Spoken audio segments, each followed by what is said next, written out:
Hey, everybody, welcome to V Speaks Conversations with Heart and Soul. I'm your host, Lisa Burwell, and I'm having so much fun in season 4. This is day 2, and I have Jay Liles in the studio, who is many things, and I will just tell you a few of them before we introduce him on camera. An attorney, a writer, a songbird, a surfer, musician, youth pastor, soccer coach, web designer, and world traveler. Are you intrigued? I am. Jay, welcome to the podcast. Thank you, Lisa. You're welcome. I'm so excited about this. I am very excited too. So we had a lively, long chat last Thursday. We did. In preparation for this, and I'm excited. I was excited to have you on as a guest for a couple months. I knew I wanted to reach out to you. I've known you for a while through other people, my family, my brother, my nephews. Your brother's an amazing soccer player. He is, isn't and he? And your nephew, who is his son. They're Yes, both amazing Patrick, soccer players. Yeah. They are. But you don't play with them anymore, right? Not as much as I used to. Okay. We played on the Red Bar soccer team together, and that's how we all kind of got brought together. Patrick was still growing up, but Patrick can whip all of us now. Oh, can he? But we all want to be Jim Ryan, your brother. I know. Why is that? Everybody wants to. I want to be Jim. Yeah, right? Yeah, he's a good guy. Yeah, he He's is. a really good guy. And his whole family, too. So, obviously know you, but I hadn't really reconnected with you or connected with you until I attended the Emerald Coast Storytellers event at Chiringo several months ago, and you were one of the storytellers. And I'm like, I'm going to sit here and watch Jay and see what he has to say and get to know him a little bit better. And then you tell really interesting stories, of which I want you to touch on this podcast as well. And then you went into song, a cappella.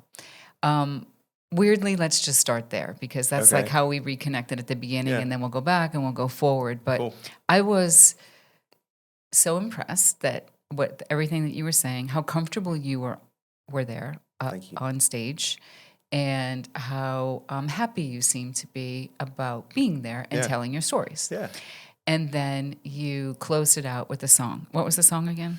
I have a song called Dare You on Spotify that I released. It was one of my last songs I released probably in 2012, somewhere around in there. But I've sung some other a cappella songs there at Emerald Coast Storytellers. It's a really great place to feel comfortable. And I'm excited about Emerald Coast Storytellers because I love listening to stories. So when I'm there, I'm already excited because there are already so many great storytellers there. Yeah. So, and you go often, right? Yes, and I go often. I guess it was one of the things there telling stories is that they kind of started out of the Distillery 98, and I knew Harrison Holditch that started Distillery 98, and then his wife Christy and Allie were riding up there, decided to invite people up. Mike Ragsdale was their featured storyteller at Holier Than Thou, and so I figured it's like, well, I know these people. And Mike's going to be there talking about his graphic novel. They're going to be drinking vodka. This is going to be the best place for my story called Jay's Shitty Car. Right. So they let me tell my stories that involve some expletives, but you just got to know your audience.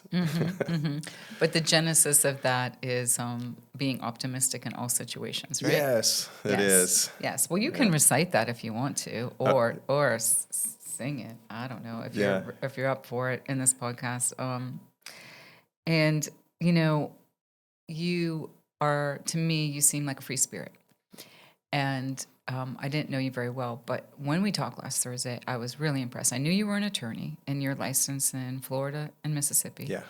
And then, you're a surfer, you're a soccer, you're singing, and I'm like, wow, like he has like the coolest life and seems to be doing it his way. And when I said that to you, like the Frank Sinatra song, sometimes that can be said complimentary or it can be said disparagingly, right? And of course I mean it complimentary.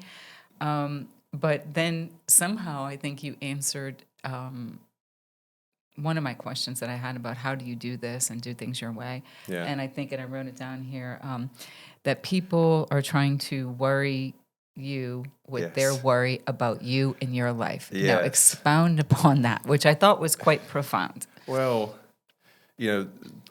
coming across it from different sections. I never want to worry anybody, but when they're worried, it kind of throws off the things that I need to do. Especially, it's like you learned it in sports. If you can't keep your composure while you're doing something unique, then you're not going to be able to get enough speed to get it done. You're not going to be able to keep your mind focused on it. And there was part of a song that I had written called "Who Needs Cars When You're Given Stars," and that's part of it that sticks out was, as I step out on the water, I can hear them say, "Jay, you're acting crazy. Have to save you one day. Get back in the boat. You're seeing things. You worry us to death when you're living by faith and this hope. What are you hoping for?" And I was promised treasures that never rot and that moths can never eat. And who needs cars when you're given stars? And the one you work for owns everything. Mm-hmm.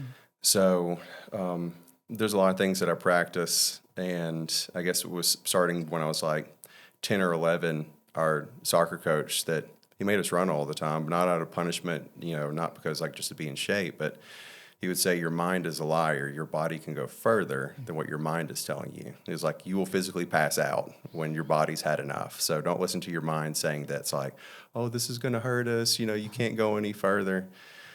And I think we were like 127 in wins and 13 losses.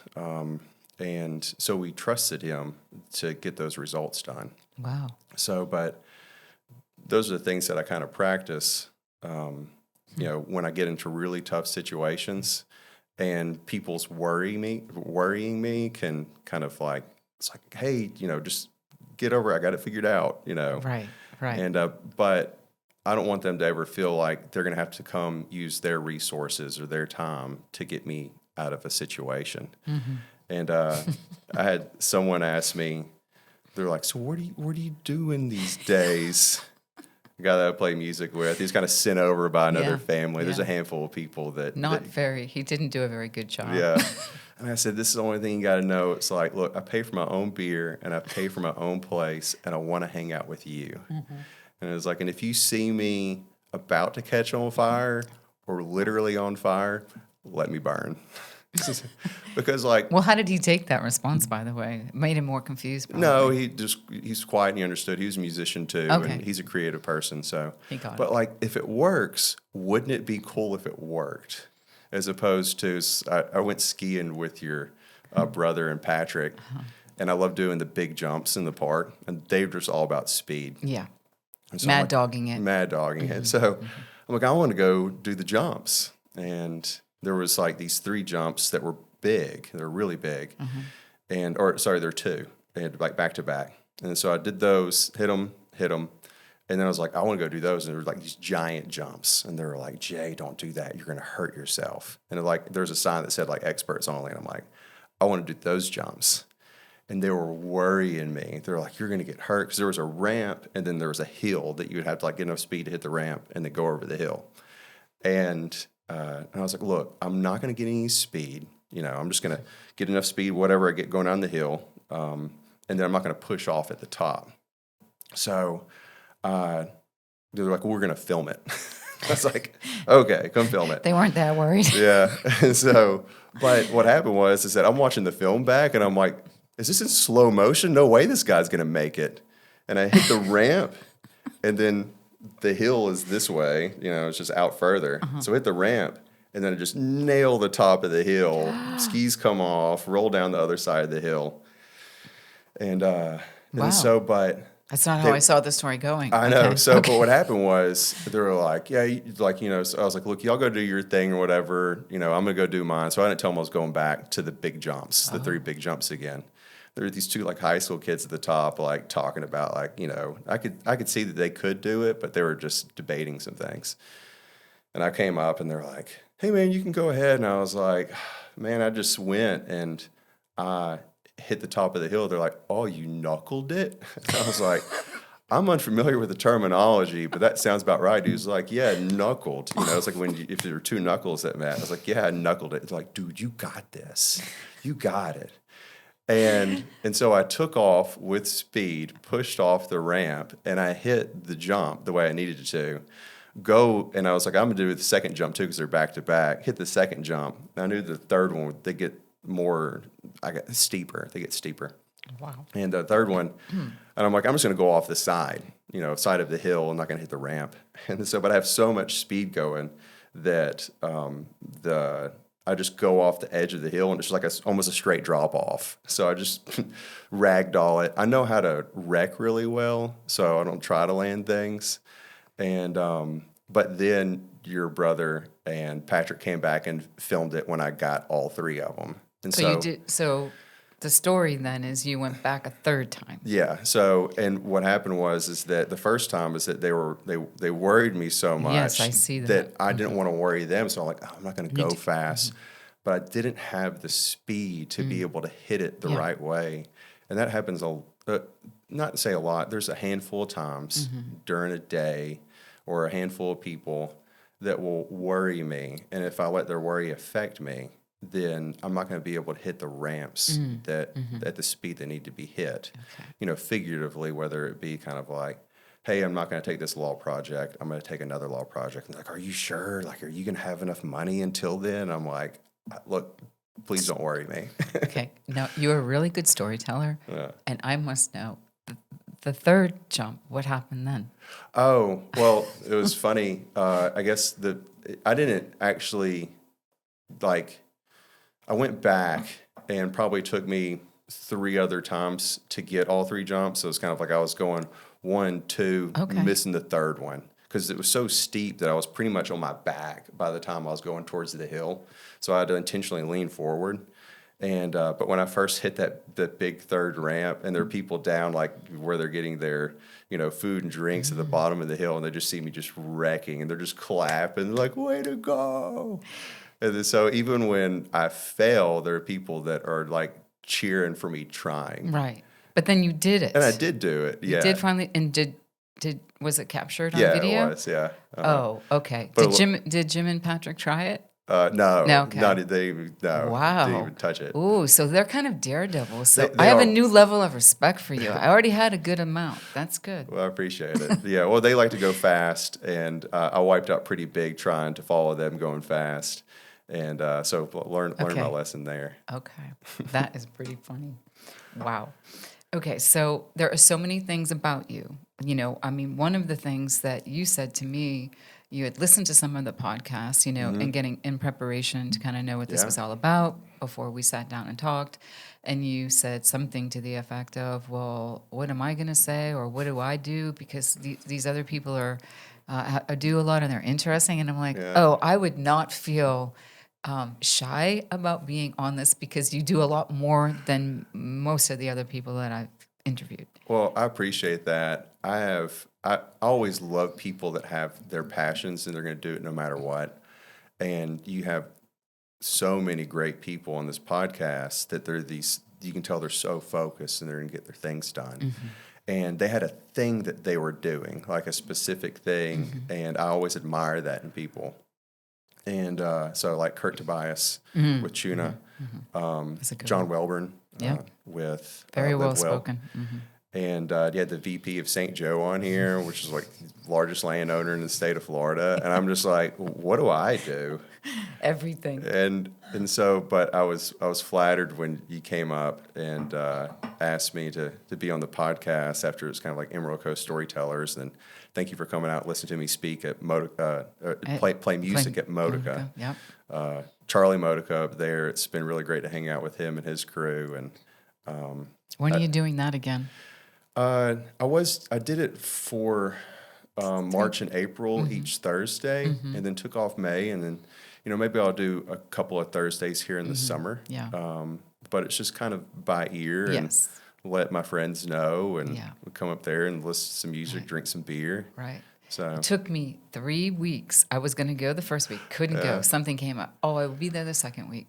Couldn't make it, and I'm like, damn it, I'm going to make it to the third one. Well, I want everyone, it's like when my mother says, be free, and I'm a person that rarely messages or rarely makes plans. And so I don't want someone to feel like that they have to make it to something that I plan to do unless it works for them with what they want to do for the day. Maybe they need a nap, or maybe they just need to stay home. And so I don't mind if they can't make it to the music. But I like doing what I say. Yeah. So that's then, my thing. Like, I don't like saying I'm going to go somewhere and then not do it. So, Yeah. Everyone's got their thing that they Yeah. live and die by, right? So let's go back to when you first learned to play guitar and piano that your Yeah. mom taught you. My mother taught me, and the first song that she taught me on the guitar was House of the Rising Sun, which it was like later in my life realized it's about a whorehouse. Yeah. And I was like, oh, that's so Go, Mom. cool. Yeah, she's a cool mom. And Guns N' Roses, November Rain. I never really had a passion for like reading music. And so she would write out the letters and I knew which ones they were on the piano. So okay. that's how I learned how to play November Rain. It was like about middle school. And you liked it immediately? it occupied my mind. So it was just something that engaged my mind. And so it was just something that I did when I was bored, and I was very often bored. But it's like I grew up playing sports year round, fishing, Soccer, video games. What else? Running, you've tracked. So right? I guess in middle school, it's like there's an 8th grade year that really sticks out to me. I was all in the same season. I was playing soccer, football, 2 basketball teams, and summer baseball. So it was fall baseball, all in the fall. Wow. And so, I mean, people were like, who are you playing? Where's your game? And I was like, I don't know. I just get in the car. They take me there. Really? So, yeah. So you were a great athlete. I had a lot of great coaches and a lot of really cool teammates that were really good. They went on to play professional sports. And so it made it a lot of fun when they could do like really awesome things and we'd win. And to be like, yeah, of course, I do want to show up and play with these guys because they're going pro. Right. Well, weren't you like semi-pro on something? Well, right? so yeah, there was the National Premier Soccer League. There was a team in San Diego that I played for. It's kind of like their club called San Diego Fusion. And they had like the highest density of semi-professional soccer teams. What are they called? Semi-professional soccer teams. There's another league called PDL, which is Premier Development League, which is similar to NPSL. And so I tried out for one of the teams, made it. I felt like I was very inconsistent. Like either I could do something amazing, like how'd you do that, or I could just kick it to the other team, and 2 ends of the and then create more work for me to do. It's a lot easier if you can keep the ball, But I moved to Florida after a season of living in San Diego and playing soccer out there. That's where I worked for the church too. And were you a youth pastor there? I was a youth pastor there. And so that's a whole thing where I called the church I served back in Jackson, Mississippi, and I was like, is there a place for me to serve out here? And there's like, there's Saddle Ranch or Saddle Creek. It's like the Purpose Driven Life book guy. I think they had something like 10 services going on at once. It was a very impressive setup. And I met with a couple of groups, and it was cool. But I like smaller things for me. And there was this other one called Northern Hills, and I went up there, and there was an older man in the parking lot, and he's like, "Hey, what you doing here today at our church?" And I was like, "Whatever y'all need me to do." And they like once I had worked for him a while, and he's like, I couldn't believe this guy. You got to be skeptical at some point. I mean, everyone needs to keep their boundaries, even keep their boundaries with me. And he's like, yeah, what does this guy have up his sleeve? But he really meant it, whatever we wanted him to do. And their youth minister had just gotten married and moved away. And he's like, can you help out with our kids? And, the parents, were helping out too. And then they were like, hey, will you be part-time until we find a full-time youth minister? And saw the parents there. And so like, yeah, sure. And then they showed me like the stack of people that had applied for the job. A few months goes by, and they're like, we want you to be our youth minister. I was like, okay. And but the guy that was the elder of that church is the guy that created the Total Gym. It has like Chuck Norris or whatever, that thing. Oh, really? And but it was fun showing up places and being useful. And but even though that I work for a church, I don't want anyone to ever contribute goodness to me and try to follow me. It's like everyone needs to have boundaries. And but I'd like to show up and be useful where I can. And but I had a lot of fun working there, getting to play soccer. And then when I moved here to Florida, the owner of the soccer team and another guy on the team, they were like, "It's tryouts. Where are you? Like, we're expecting you to play this year." And I was like, "Oh, that's really nice. Like, thanks for I'm in Florida now."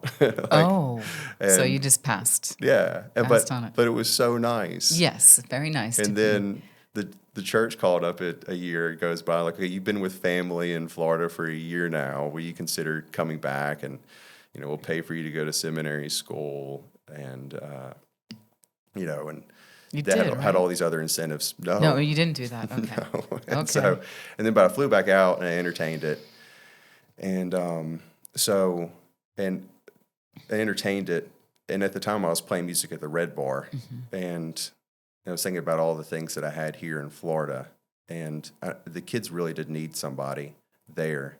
But I was like, there are kids everywhere that need somebody. And I was like, why would I feel like I need to be in Florida more than San Diego? And I love playing music at the Red Bar because of my friendship with Ollie Petit and Philippe. And I had some really close friends here. The close friends I had in San Diego had moved away to other places. And that was kind of the deciding factor to stay in Florida, was, not just because of the job I had playing music, which was wonderful, but also because of the friendships that I had through soccer. Like, not just your brother, but Ollie and the rest of the group that we have. So, but yeah, that was one of the things that I got to do was play for an NPSL team in San Diego. I got hired as a youth minister. And then at the church out there, I'm probably there for like 2 weeks in San Diego for like the first time. And these parents come up to me with like an 8 or 10-year-old son. They're like, "Can you teach our kid how to surf?" And I go, "I'm so sorry. I'm from Mississippi. We don't have any waves and the water's brown." And it was strange for me to see the reaction on their face because they almost seemed like they were scared of offending me, like they stereotyped me. They did. And I was like, but I don't care. And, that they like that's fine to stereotype. And so I said, I said, "I'm fine." She's like, "We're so sorry. We're so sorry." And I was like, "No, it's fine." She's like, "Our son does need surf lessons, and then he saw you and pointed you out and said, 'Can we ask him? He knows how to surf.'" Because he stereotypes you too. I know. So I was like, but it was fine. And then a couple of weeks goes by, and this mother comes up, asks a different form of the question. She didn't ask me if I can teach them how to surf. She goes, "Hey, will you take my kids surfing?" And I tell her the same thing. She goes, "Oh, well, it's fine. We really just need an adult to be out there with them. They can probably teach you how to surf. We have an extra board. Will you take them surfing?" And I'm like, "Sure." So take them surfing, and I'm floundering around. And and I was like, "Okay, I'm going to go to try to catch one more wave." And I'm walking back out. It's probably like waist-high water. And I feel something very slick under the ball of my foot, and then this awful pain in my ankle. And my first thought was I knew what it was. My second thought was, I can't believe it hurts that bad. And so I go up to the lifeguard, get my board. Damn it. So and let's go to the life person in the stand. He's like, "Can I help you?" And I was like, "I got stung by a stingray." And he goes, "Are you sure? People are usually in a lot more pain." I showed him my ankle, and it's like blood's coming out. You can see the hole. My foot's already swollen. He goes, "Oh, you did?" He goes, "People usually are in a lot more pain." I go, "It hurts really bad. I'm just not going to cry about it."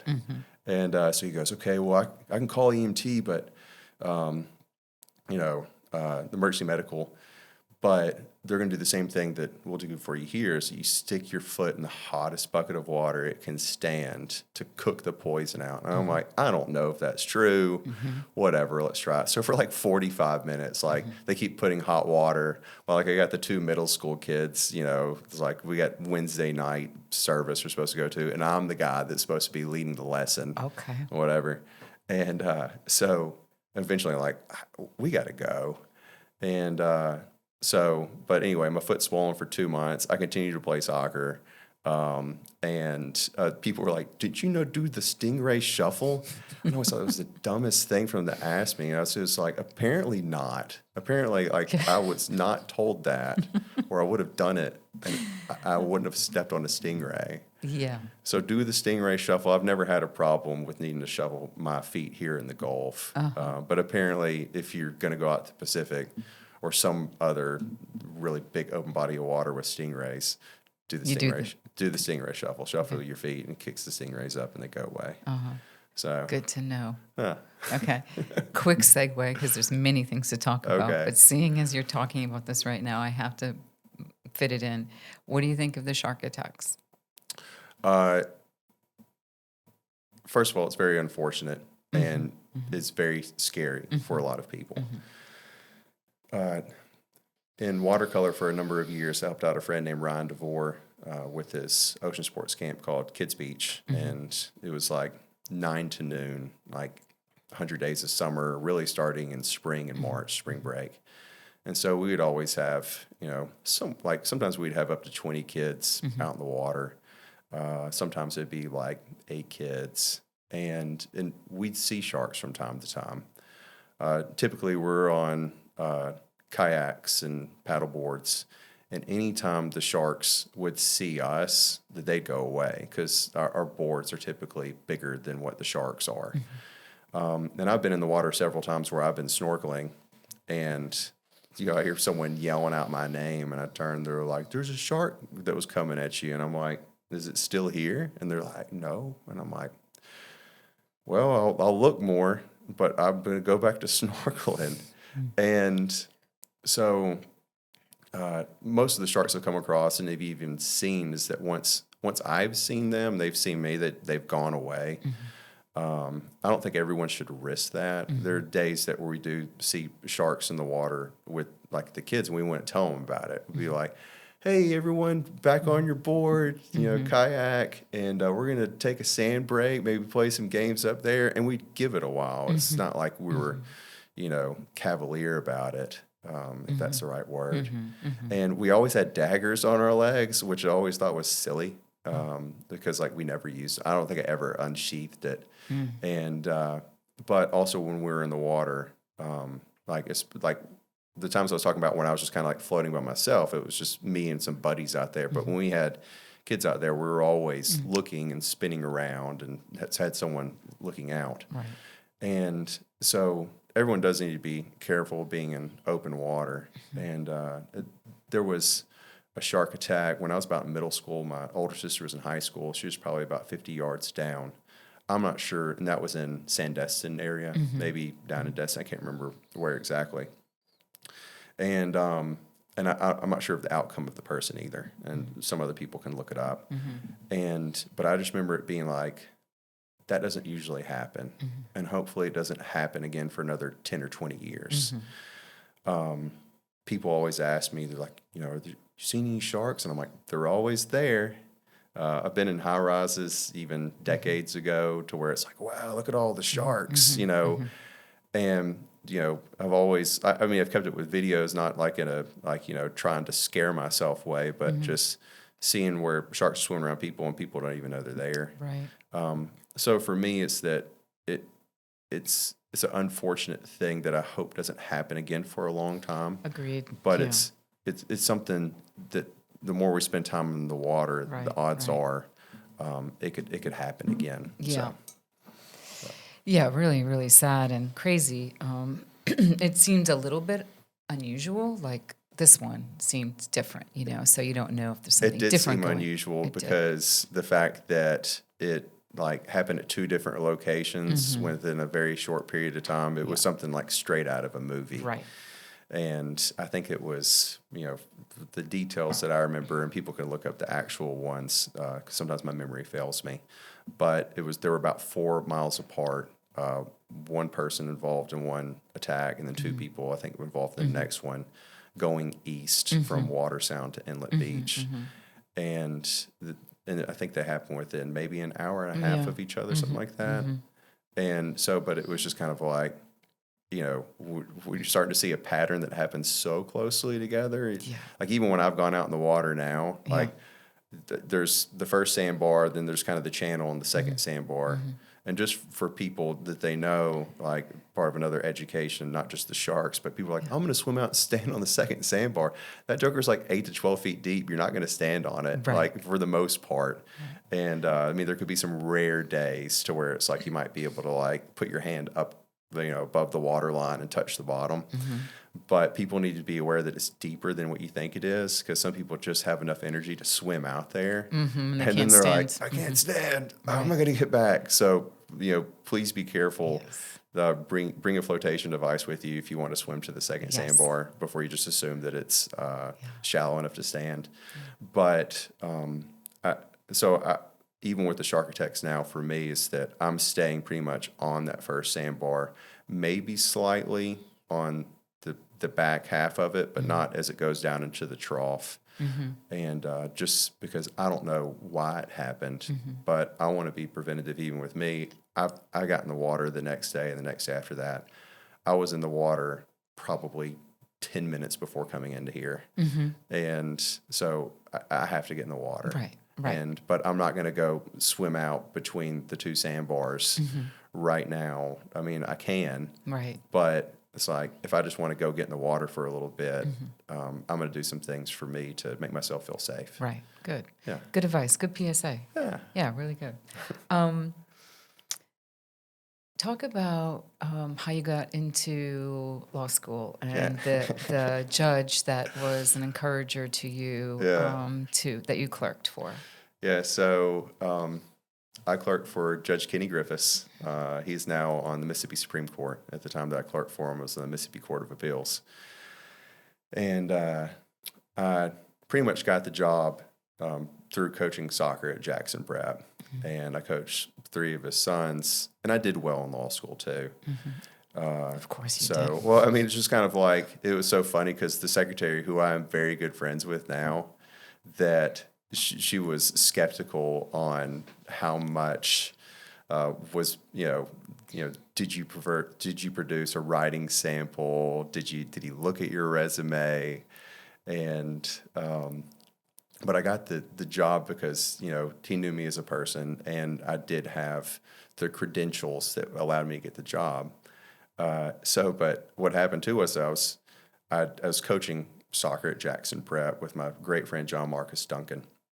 And I graduated law school. That summer I took the Florida bar, fortunately passed it, came back, continued to coach soccer. And my soccer, or all the coach friends, football, baseball, they're like, you didn't have to go to law school to coach with us, right? And I was like, I love this.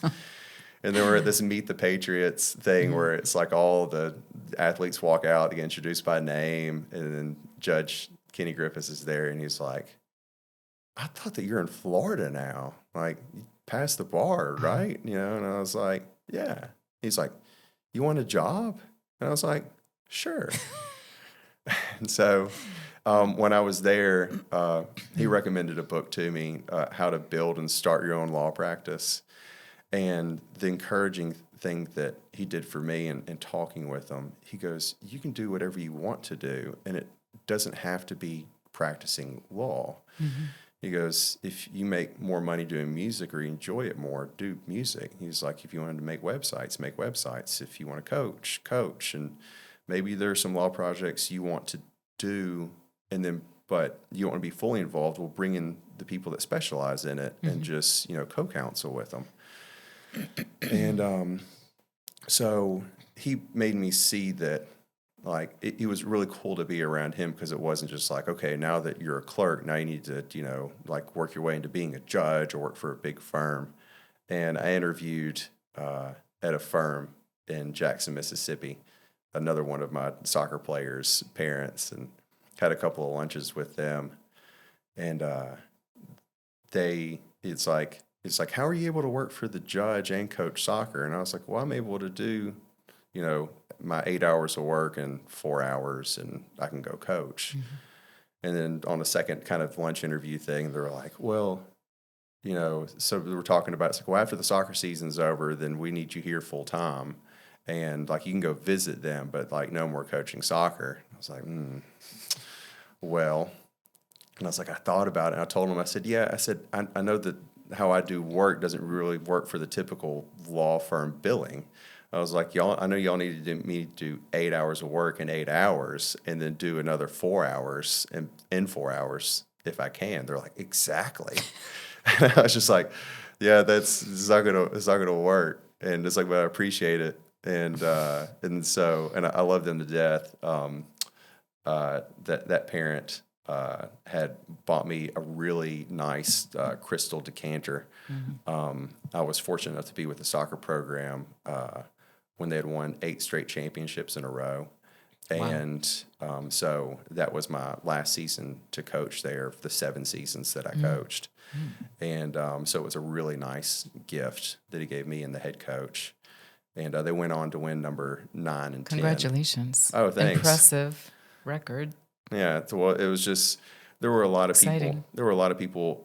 There were a lot of special, talented players in there. It was so awesome coaching them because we could tell them like, "Hey, try doing this. I need you to do this," and they would go doot doot and like that. And I'm like, "Yes." Like we didn't even have to rep it out most of the time because they could just do what we told them to do. And we're like, "Let's go play, people." Yeah. Wow. And Exciting. But we had a lot of special players at that time, and a really great head soccer coach, John Marcus Duncan, who I'd actually coached with my senior year at Millsaps College in 04-05 before coaching with him for those 7 straight years. And you went to Pepperdine too, right? I visited Pepperdine. And then went to Mississippi. Yeah, Mississippi College School of Law. Right. Yeah. So do you love practicing law when you do decide to do it? Yes. Like how I imagined being a lawyer would be was like, if you ever seen the movie Elf with Will Ferrell. I did. So I thought everything was going to be like, we're going to collaborate. We're going to do these amazing things. And then if you remember that scene where he like comes out of the Lincoln Tunnel or whatever, and he like meets the raccoon, and he's like, "Come here," and he's trying to give it a hug. Like that was me in law school and kind of in law practice. And the raccoon is like, and he's like, "Okay, I'm still gonna hug you." And so people ask me, they're like, "Well, what's your favorite type of law to practice?" And I was like, "The type where they pay me with a smile on their face." What kind is that? It's mostly transactional for established businesses. Startups typically don't have a lot of structure or a budget, so I don't get involved in those. If someone has a fight or a dispute with somebody, there are plenty of attorneys for them to hire for that job. I recommend, sometimes I help someone find someone specifically for that. Because sometimes they think like, oh, you're an attorney, you can do this. But it's like being a doctor that's a general practitioner or someone that's, a pediatrician or an oncologist. Just because they're a doctor doesn't mean that they're going to be able to go do these things that are specific to what their situation is. And so, it has to fit my skill set, and there has to be a budget, and because it's work. So on those things that I enjoy doing, it's when really people are collaborating, whether they're trying to kind of get into an established business or they have some inventory they're really excited about, trying to get into a new space. And it's like, pretty much I tell people I'm a glorified secretary. I just read stuff that other people don't want to read. And I'm like, hey, here are the things you're agreeing to. Here are the things that you could probably negotiate with them. And they're like, okay. And they just sign it. And I'm like, what'd you even pay me for? So it's like, usually people want to like just get the deal done. And so I help a lot of people when there is an understanding between what they've agreed on. Is to get the verbiage to match that and for it to be very simple. And it's like, well, if you say this, let's write it in. And they're like, oh, okay. And it's like, if you don't understand it, cross it out. Right. So good advice. Well, but you're an advocate for them, right? Yeah. Right? It's like, I would tell people, it's like, I want to keep my friends out of the courtroom and on the beach. And good tagline. And so, one other thing too is that like, it'll come up. There's some stories that was like, I'm a cusser, but also I like to know my audience is that I don't do bullshit and I don't do drama. And so when I catch a little tinge of whiffs of that, I'm like, oh, thank you for thinking of me for that work. No, thank you. Like they're offering me an ice cream cone. Crazy. So speaking about that, in my notes from our meeting last week, you were young when you were involved in dispute resolution for bullying, right? When was that? Like, was that the genesis where you like did that before you even started walking Well, into the law practice? yeah. So when I was an undergraduate, I was like a counselor at churches and like church camps for the summer or something. And I could always see, how someone meant something and see the person just light up with anger over what they thought they meant. And I'm like, whoa, whoa, whoa. It's like, hey. And then I was always mediating those things. And I saw that Pepperdine had a really great program for dispute resolution. It also was like in Malibu, like things that would kind of draw me to the area anyway. And but I'd go to schools and churches and had made up a thing called Music and Peace, where I got to play my music and then talk to the kids about bullying, dispute resolution, and really just funny stories and relate it back to. It's like there's one thing. It's like it made sense at the time. And then, like, it's like, oh, this is going to be great. Okay, you stand over there, you stand over there. And it's like catastrophic. Someone breaks their arm, and you're like, how did we not see that one coming? And, someone comes in and they're furious, and it's kind of like, you have to see how it played out to how it actually, did interfere with someone else's thing instead of like firing back. But when I go through the dispute resolution stuff and bullying with them, it's like, it's more of this kind of like sharing stories, and then I let them share their stories, and all the hands go up, and they have a story to share. And well, I think I don't know this because I don't know you that well, but in talking with you, it seems like you have a lot of passions and you have a lot of talent and skills, free thinker and all of that. But I do think that there is a pull in you for songwriting and singing. Would that be correct? Yes. Okay. So I'm going to make a joke here, but it's not that funny. It's probably going to happen. Where your law degree will come in handy is when you were to cut your own deals for that stuff, okay? That will come in very handy for you. I appreciate that. So to set up, because I do want you to sing a cappella what you feel like doing, but to set it up, just take us back to when your mom sent you to Nashville and you shepherded your uncle and you sung at a lot of open mics. Yeah. Okay. And go back to that. You didn't think you did very well, but other people gave you a lot of accolades, right? Well, it was the thing to where when I feel very comfortable with a microphone and I can hear myself, then I'm more paying attention to the melody and the tone of the notes as opposed to the words. And then the words can come out as I get comfortable. And so I didn't really know what I was singing. Like it can like somewhat make sense. Like I can come up with a chorus, repeat that, make up gibberish for the verses, and it's artistic, right? So, and so we did those open mics. And I remember my mom trying to send me to Nashville, and I would never play for her. And when she would come into the room, it was like a laundry room connected to the game room, I would stop playing till she would like leave. And never like, I'm not playing for you, but just like I could hear her come in, so I'd stop. I didn't want I don't want anyone to hear me sing because I'm kind of singing the same thing over and over again and just listening to the tone. And so I don't want to irritate somebody while I'm doing something that's like engaging my mind. And my mom comes in, she's like, I think you should go record with your uncle in Nashville. I was like, no, I guess that's fine. She's like, no. She's like, you're good. You should go record with your uncle in Nashville. And I thought I had her. I go, well, you're my mother. You're supposed to tell me things like that. And she goes, do you think that I want to send you up there for you to fall flat on your face and for you to come home crying? I go, well, no. And I was like, she's like, will you go? And I was like, yeah, I mean, I could eventually, I will.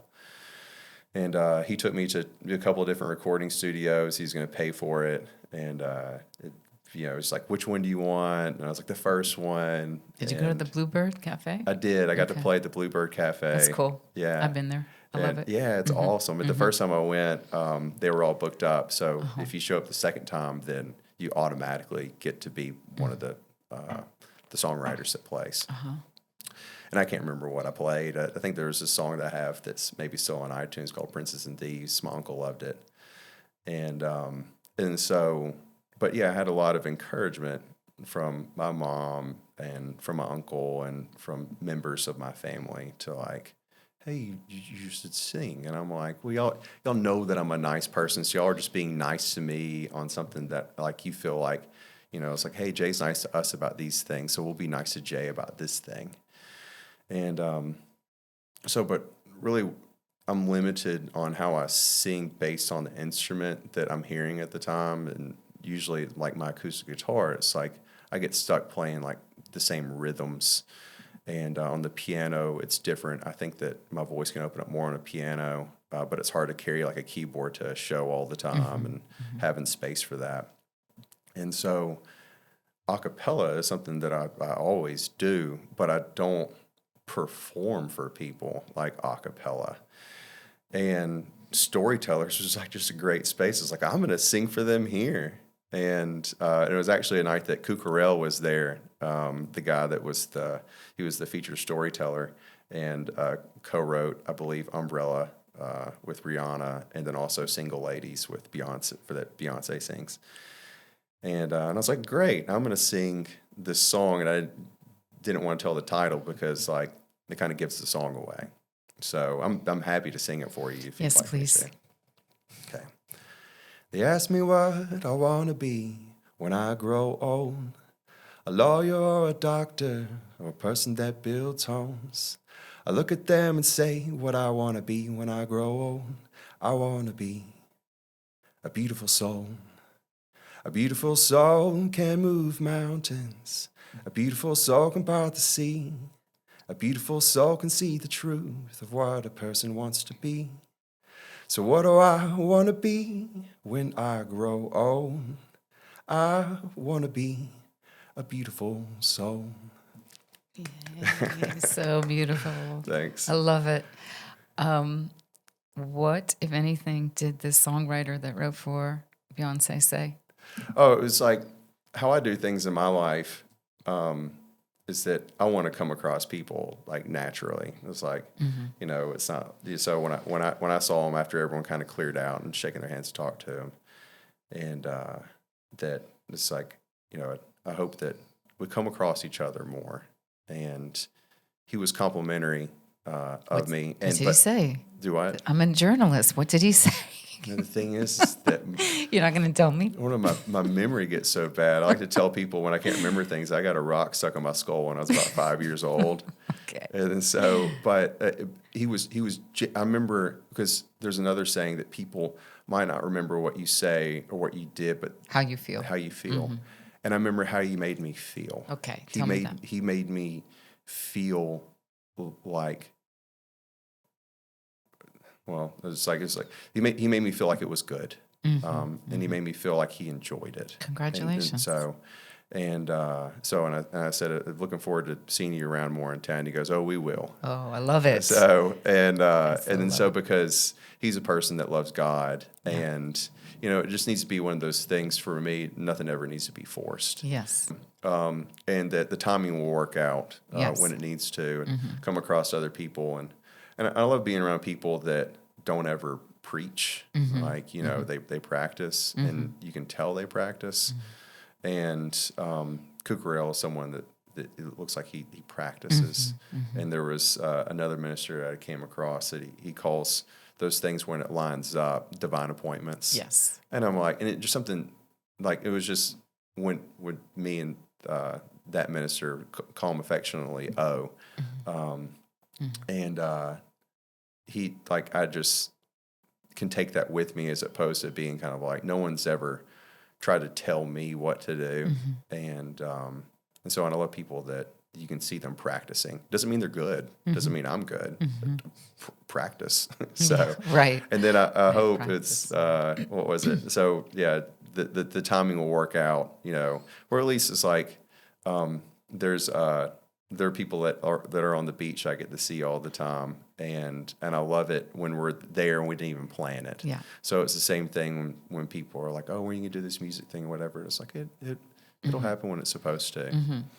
Well, I just will gently encourage you that it's something that probably would be a great thing. Thank But you. very respectfully say that. And there's so many different iterations of names that I was coming up with for this podcast that I had shared with you at the very beginning, which went, doing it my way and like the Lord is my shepherd, because that's your handle for Instagram and all that. But I think right now, and I may change my mind, but I think I'm going with, catching one more wave, because you probably have a lot more waves to catch, right? Well, and I often think about it that way too. It's because even reading about really awesome surfers, there's a book. It's Barbarian Days. William Finnegan, if I'm getting his last name right, and talking about the lulls in between surf and what they would do, and then hearing about like keeping up with Laird Hamilton, a huge wave surfer, and there are times where the waves aren't even out there. There are times when the waves are crappy, and so keeping myself busy while the next wave comes in, and then and trying to keep myself away from just a handful or a tad full of people being like, "What are you doing, just floating out in the water?" It's like the waves are coming, man. Right. Like, so, Yeah. but yeah, You'll be ready. Yeah. You'll be ready to catch it. And the waves can wreck you too. Yeah. I mean, like Yeah. there's especially the big wave surfers, which I've never aspired to be a big wave surfer. And really I just like being out on boards when other people are out there. But it's very serious, can be very dangerous, and people will wonder like, why do you even try? But when it works, it's so cool. So yeah, one more wave sounds Good. cool. Sounds good. Yeah. Thank you very much for being here. I've thoroughly enjoyed it, and I'm sure our listeners and viewers will as well. Thank you, everyone. Thank you so much for tuning in to V Speaks, Conversations with Heart and Soul. And Jay Liles, thank you very much for being here. Have a good day, everybody. Thank you.